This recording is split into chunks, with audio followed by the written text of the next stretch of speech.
All right, Tyler. Spot is right here. All right. Just turn the volume up because I think it might be down right now. So what we're doing is we're doing hybrid. We're going to have questions in the room first, so you can look up at everybody when they're asking questions. And if we have any questions on Zoom, we'll answer Zoom afterwards, but you can look at them as they're asking questions. All right. You ready to go? Yeah. All right, room, go ahead. Tyler, how do you think your freshman season has gone so far?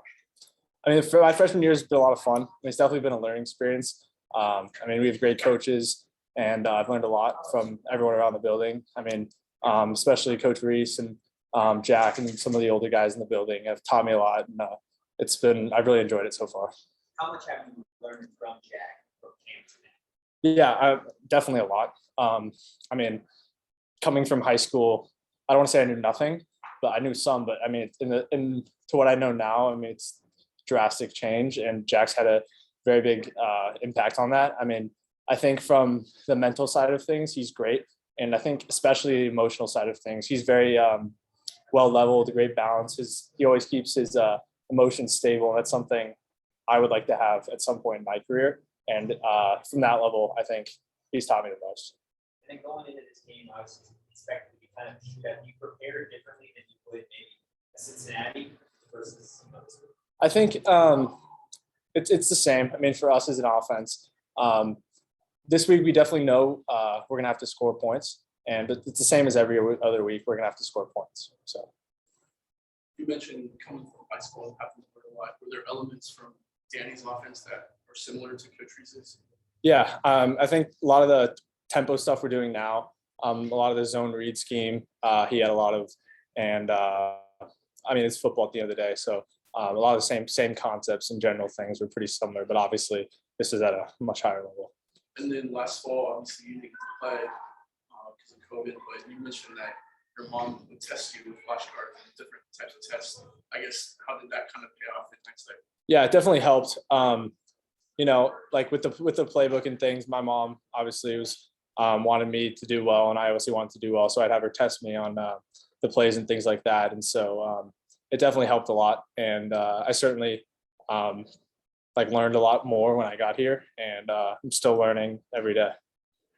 And you and Lorenzo go way back to when you guys came to and got offered. I guess was it like growing with him in the offense, but also I guess living with him too? Yeah, I mean it's great because you know we do the same thing every day, so it's great having a roommate on the same schedule. You know, Zoe works really hard. Zoe's Lorenzo. He works really hard. And he's got a great work ethic. He works hard in school, works hard in football, and it's great because he's always up early in the mornings, goes to bed early. So you know he keeps me in line when if I want to stay up late, he's to bed, and I'm like, all right, shoot, I gotta go to bed. You know, so it's been great. For me, your sister's committed here for soccer. I guess what does that mean to you? Just how proud of you are you? Yeah, I'm really proud of her. Her name's Paige. She's awesome. She's one of the best little sisters I could have, and she works really hard, and I'm really proud to. Where she's gotten today, and just the fact she's coming every day is awesome. All right, we'll go to Zoom. Len Clark, you're up first. Go ahead, Len. Tyler, can you give us some insight into how you're staying mentally and physically ready to go into a game at any given time? Yeah, I mean, it's the same thing. You just got to keep preparing. It's the big thing, like being a backup and at all stages of football, you just got to prepare like you are the starter because you never know when your number is going to get called. And, you know, I try to prepare as much as I can, and I trust in the coaches, and whenever they decide to, you know, toss me in for a play or two here and there, I try to be as ready as possible for that.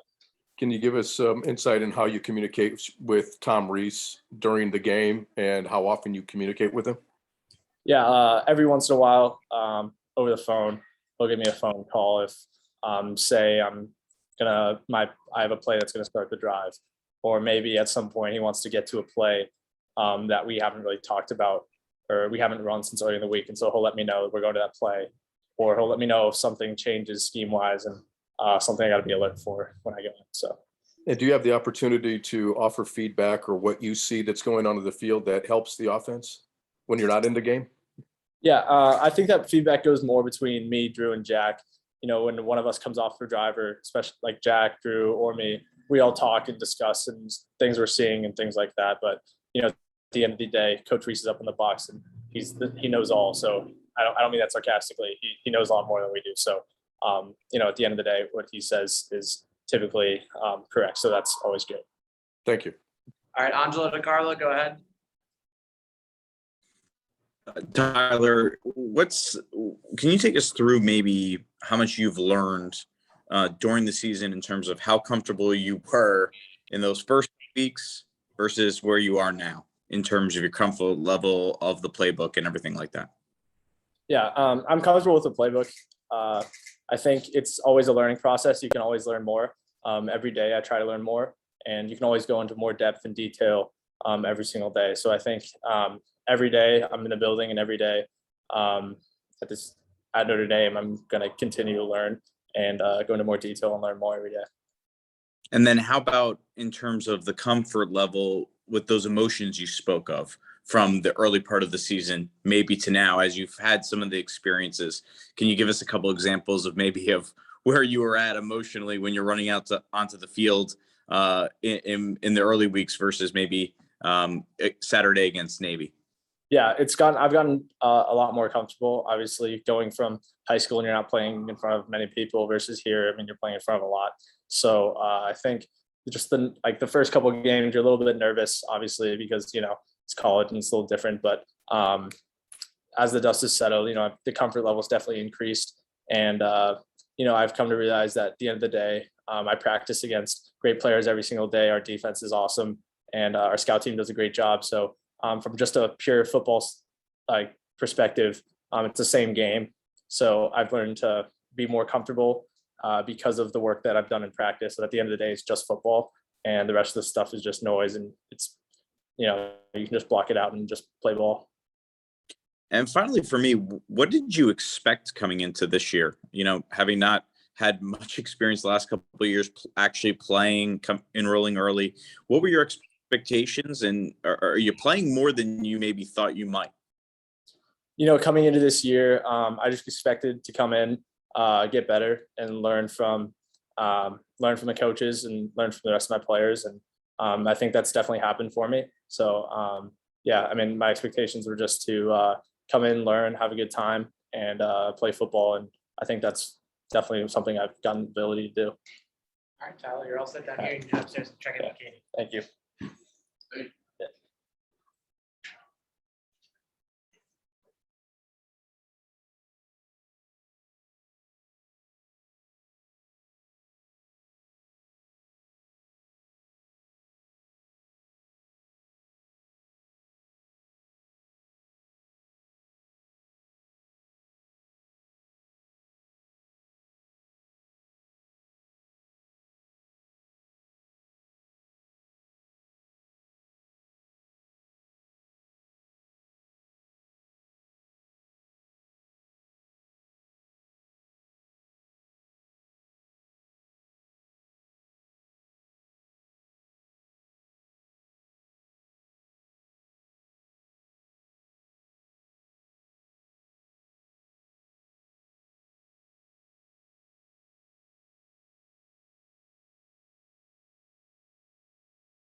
Enjoyed it better when it was a little better.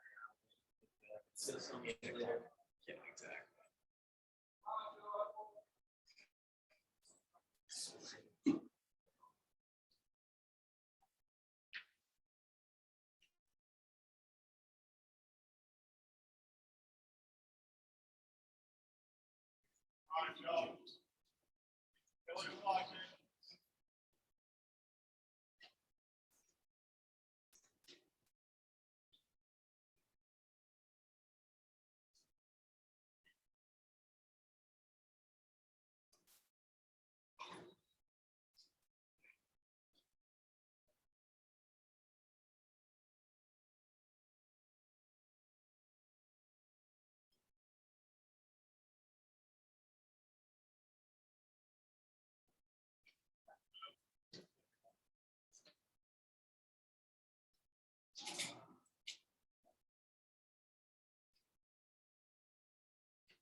Jacob, what's up? Ready to go down here?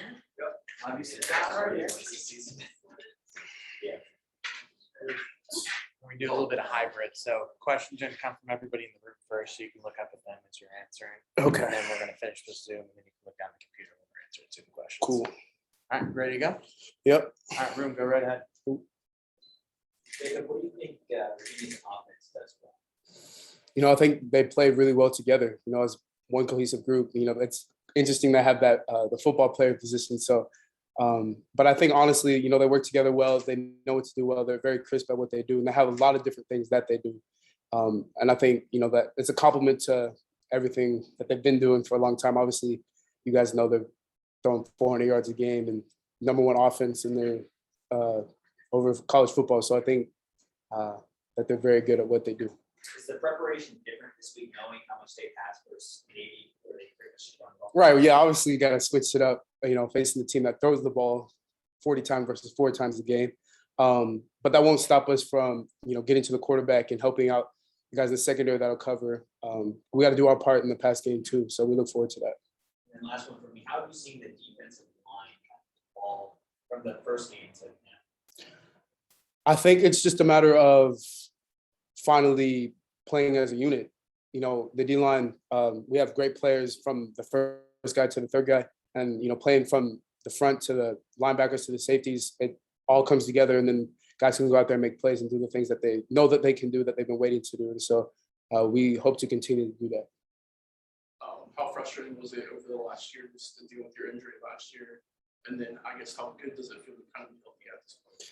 Yeah, I'd be lying if I said I wasn't very frustrated going through that year and, just battling through that injury. I'm glad I didn't just stop playing, but I've definitely grown a tremendous amount from that. It allowed me to drop weight and focus on getting muscle and things that I needed to do from the beginning. Just really rehab and focus on things that I should have done before coming to college and did in high school. And so I'm very happy to be healthy now. I had the ankle thing, but I'm doing 100% with that. And so every opportunity I get on field, whether it's 4 plays or 20 plays, I know that I can make a play to help the defense. So.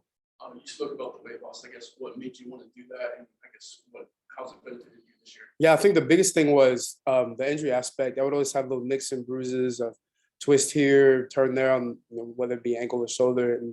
And since dropping weight, that allowed me to just feel better, faster, and I've gotten much, much stronger from it, putting on more muscle. And so I'm really glad I did that.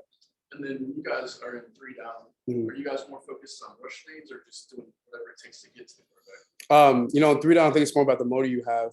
Obviously, some guys get one-on-one, some guys don't. And, 3 down allows the guards and the tackles to kind of double and do different things. But, if we do our job and continue to get after the quarterback and don't stop rushing, you'll get there. So. And then this goes back to your recruiting days, but your dad says he's a way better cook than you. Or- He's second behind me, and then it's my uncle Bill, and then it's my dad. So he's up there, but not first.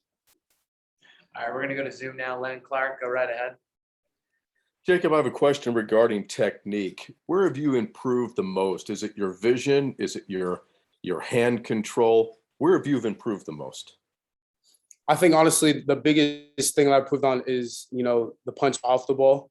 I've always been able to rip off and get off blocks, and having the shoulder issues back in the day that caused me to not be as great at that. And now being healthy with that, I'd say that's probably my number one strength is striking off the ball, being able to defeat double teams and really be a stellar in the run game. So I think that's definitely what I've grown the most at. Brian Kelly talked about how communication was very effective in the game against Navy. How was the defensive line communicated, and how are you as a communicator? Yeah, I think I'm very, very active on the field. Outside of football, I try to, keep to myself and say what's important. But on the field, you don't have that choice. You got to communicate. You got to do what it takes to win games. And I feel like that week we focused on communication to a T, and that led us to, be able to kick the front when we needed to and be in the right spots when we needed to. And that led to a dominant performance. What's the key to a victory on Saturday for the Fighting Irish defensively? The key is communication. It doesn't change. Communication, doing your job perfectly, know where you need to be at in every defense. And just playing for your brothers and playing for the brotherhood is really what it comes down to, like it does every week. And so we're not going to change what we do. Thank you. Thanks, Jacob. You're all set. Thank you. Drew, what's up, man? Got the same as usual. Yeah, you're good. Yeah, come on in. We'll do questions in the room. You can look up at them as they're asking questions, and we'll finish up the Zoom. Ready to roll? Yep. Cool. All right, we can go ahead. Drew, how's the knee feeling? It's feeling good. Feeling good. What was that conversation like with the coaches, I guess last week? Like with you playing, or you sitting out? What was that conversation? Coach Freeman gave me the nod. He said, if you can go, we're going to go with you. And if you can't, you can't. But, pretty much all the respect to the training staff. I was with them. I felt like for 48 hours straight with Rob Hunt and Mike Bean and the rest of the training staff. And, can't say enough about how they were able to prepare me to play against Navy. Into this week, how do you contain such a high scoring and fast-paced offense? I think stay disciplined. They have a lot of motions, a lot of different personnels, just a lot of different looks. That's what they do. They're pretty unique in that. There's not very many football teams in college football that really do that. And so it's really just, the fundamentals, communicating, making sure you're on your guy, and then block destruction and tackle. I mean, a lot of carryover, from what we needed to fix versus UNC. And so I think for our defense, it's it's kind of like a revenge game. We're trying to sharpen our tools. How would you say that Jack and JD have kind of transformed their game and taken it to the next level from camp to this week? The funny thing is, I feel like their consistency in their preparation has helped them for the success now. Like they've, since they've gotten here, they've been, up there with the hardest workers on the team. I just remember the recovery aspect, the diet, the, film. Those guys have always been on top of it. And so really, you ask a lot of the guys, no one's really surprised, kind of the success they've had this season, and I expect them to continue it. With this last quarter of the season kind of coming up, what else do you still want to see from the next team? A tenacity. I think, when it comes to November football, sometimes fatigue can set in, and that's not just physical, but mental as well. As you come to the kind of the last couple games of the season, you could find soft spots, and, you need to continue to, be tough, practice hard, prepare hard, because, as you can see in college football, any week you can go down. It doesn't matter what team you're playing. And so I think, that's a really crucial part. How do you stay sharp mentally, obviously, being such an important part? Yeah, I think, I've kind of taught myself to reload every week. There's no carryover. Just because you play good one week doesn't mean that, that's going to, come to fruition the next week. And, the blessing is it's the opposite too. So, if you have a tough week, you reset, you come in, you watch the film, you get better. And then you're on to, Tuesday practices and it's resets. And so I think just that ability to kind of reset mentally every week and attack a new opponent, it's fun. It makes it exciting. And I think, it proves worthy as well. Coming off of a game like maybe we always talk about toughness, learning their tendencies. Is there anything you said about toughness to unlearn those in like next game, or is there something that you can carry over in the next game? So like schematically, there's not much to carry over. We saw that just in, Sunday and Monday, we're not really paying attention on too much of Navy film. It's not going to help, the following week, as I was talking about like resetting. For Virginia prep, a lot of the Navy film isn't going to help. But on the other side, the fundamentals, the same things that kind of brought success against Navy, tackling, block destruction, communication, all of that, doing your job. That is going to carry over. And so that's really what we focused on in Navy, were the fundamentals. And so we got to continue sharpening that. In your preparation there, quarterback situation obviously is a little bit up in the air. How has that affected you guys? I think we're ready for either QB. I personally think, I think Armstrong will be out there. I don't think, you only got a couple of times to play Notre Dame, in your life. And I think he's going to want to play against us. And so we're kind of looking forward to that. I know you haven't probably gone against them one-on-one per se a lot, but what has allowed Blake Fisher and Joel to kind of have early success? They're pretty mature for, how young they are. They're also like ginormous. So, that helps as well. Those are some really, really tall and big dudes. So, but yeah, I think it's carryover of the O-line culture. I think, while a lot of guys left from last year, Jared Patterson and Josh Lugg helped to, keep that culture within the room. And so they came in, and I think they're just thriving in it and doing a good job. And then what have you kind of seen from Xavier Woods over the last couple of weeks? Xavier's great, man. I always thought he was a really great receiver. He did a really good job on scout team last year. I just remember him catching bombs and doing, really good and going hard. And so when I found out he was coming over to the defensive side of the ball, I was excited. And first practice, you can just see he's got really good instincts. Not everyone has instincts when it comes to defense. It's different. It's fast. You got to anticipate a lot, and you got to be able to tackle and be tough. And he's got all of those. So really excited about his future out on the defense. And then with COVID, you have another year. Have you given much thought to your future, whether you're going to be for stay? Yeah, no, I haven't brought it too much attention. Kind of really just focused on now. When the time comes, I'll make a decision. But All right, we're gonna go to Zoom. Len Clark, you're up first. Go ahead. Drew, is there an advantage of playing on the road? Do you get a little bit more rest since you're not in the home environment with many responsibilities? And how difficult is it to play a night game after playing so many afternoon games? I'm sorry, what was the first part of that question? Is there an advantage of playing on the road? Is it a chance to get a little bit more rest as opposed to being home?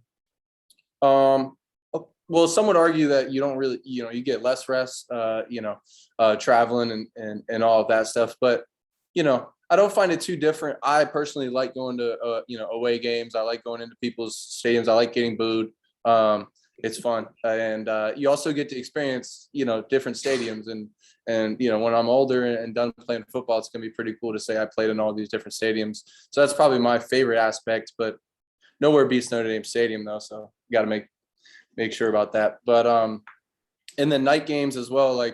I think you have a lot of time when it comes to Saturday. And so it's really important to just stay mentally locked in, but you also have to relax. You can't be uptight the whole Saturday.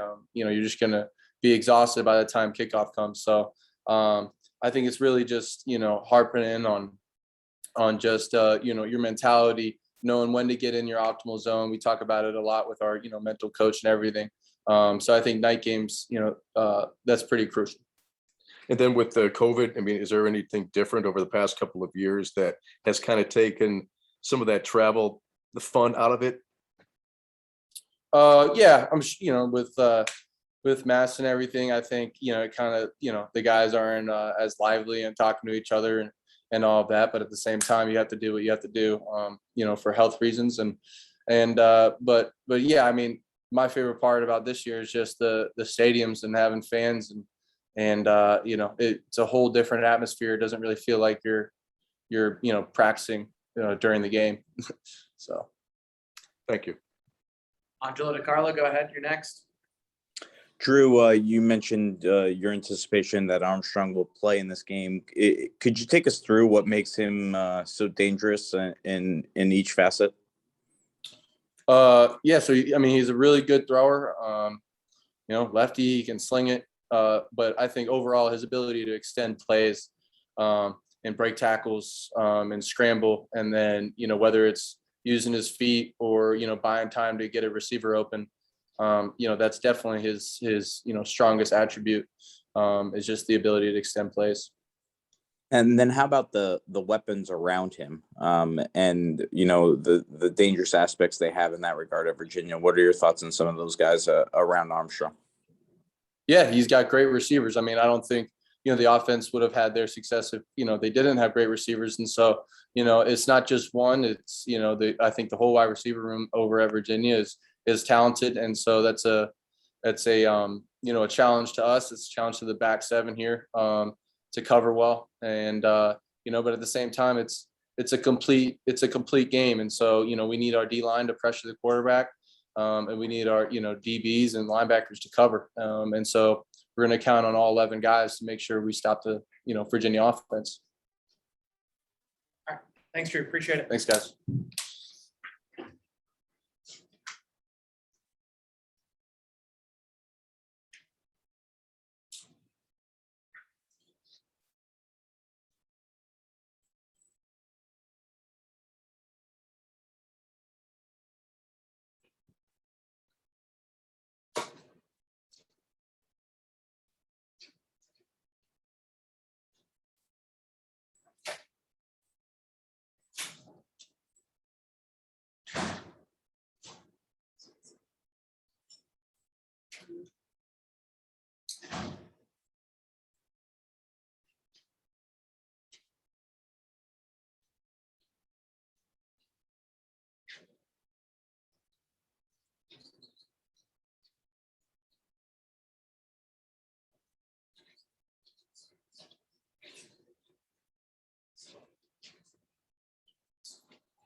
Thank you.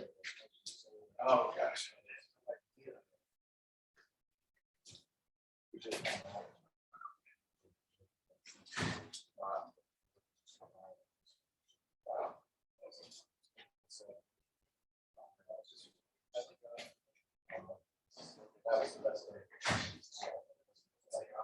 Yeah. All right, Joe.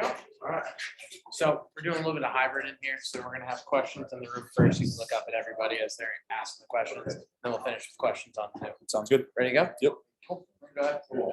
Joe, how was your assessment? Yeah, I would say, 3 games in, there's obviously always more work to do, but I think so far it's been pretty good. Always got little technique things to work on in the pass game, run game. So far, so good. What do you think's been the biggest learning curve for you? I would say it's just the speed and the physicality aspect. You know, in high school, you can get away with maybe not having as good of technique. You can just kind of overpower people. But once in college, you know, it's very technique based, and you got to make sure your feet are right before you can really put your strength into it. And if you don't have that, then you're not going to get anything done. How important is some of the veteran guys been here never used to do on this? Yeah, it's extremely important. You know, Jared Patterson and Josh Lugg on the O-line, their experience and just their knowledge of the game, being able to, like, in film, when I'm looking through film, being able to go back and talk to them and see their experience and what they have to say. What have you seen? No problem. Yeah, we're just kind of early on looking in the film. Nothing, too crazy yet. Just making sure we're going to be able to see all the blitzes and everything like that, and just the overall fronts and making sure we do everything properly. Can you kind of take us through your weight gain over the last year and kind of what went into that? Yeah. I started off my junior year at about 220. And once I started getting recruited, I didn't know tight end tackle was going to be, and I started hearing tackle. So my main focus in the offseason was I got to put on the weight, but I got to put on properly. It can't just be eating, I got to lift and I got to run. So it was really making sure I was keeping the proper amount of lifting and running ratio going, and at the same time eating the right foods to be able to put on not fat, but put on muscle as much as possible. So, it was getting in 4 days a week, running and lifting and making sure I was eating properly. And that was kind of how it went. And then kind of looking ahead to the future, do you prefer left tackle or right tackle? Do you have a preference on either one? I think I definitely feel more comfortable in left, but wherever needed to play, I'll play. And I don't think either is really important. And then what's kind of the biggest adjustment that you've kind of gone through after getting into the lineup? Yeah, the biggest adjustment for me is just been making sure with the speed increasing, making sure your technique is staying perfect.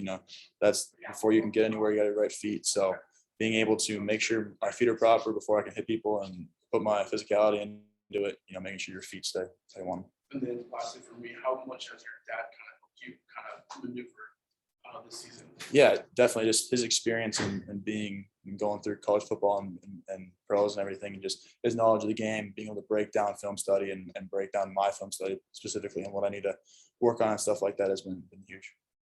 Just a quick one for me, with the O-line kind of shape-shifting the way that it has across the course of the year, how has it been trying to maintain chemistry with you guys, and what do you guys kind of look for? Yeah, I think chemistry has been building over the year. Over the season, every practice, we kind of get more and more used to each other, and I think we've mixed up the groups the whole year. So just being able to meet or work with different people has been allowing chemistry just to build throughout the year. Our dad blocked for Joe Montana. Yes, sir. Would he have had a say in letting you know what this place was like? Yeah, for sure. They don't stay in super close converse or connection now, but definitely would have. All right, we're gonna go to Zoom. Len Clark, go ahead. Joe, are you still in the mechanical engineering program? I am currently, yes. What do you take from the academic experience that you can apply into your technique and just constructing an offensive line? Yeah, I just think the work ethic, mechanical engineering keeps you busy. So when you're making sure you're watching film and prioritizing that, but at the same time, getting the homework done and getting it done with that. So just making sure you stay on top of everything and making sure you can kind of manage all of it. When you think of mechanical engineer, you think of an analytical mind. What is the analytical process that you take into game preparation? Yeah, I would say just the little things, the littlest of things when you're breaking down a D end or what his moves are going to be. The slightest weight and shift of a hand can mean something different than it would if he was heavier on it. Thank you. Yep. All right, you're all set, Jeff. Thanks. Perfect. Thank you. Appreciate it. Yep.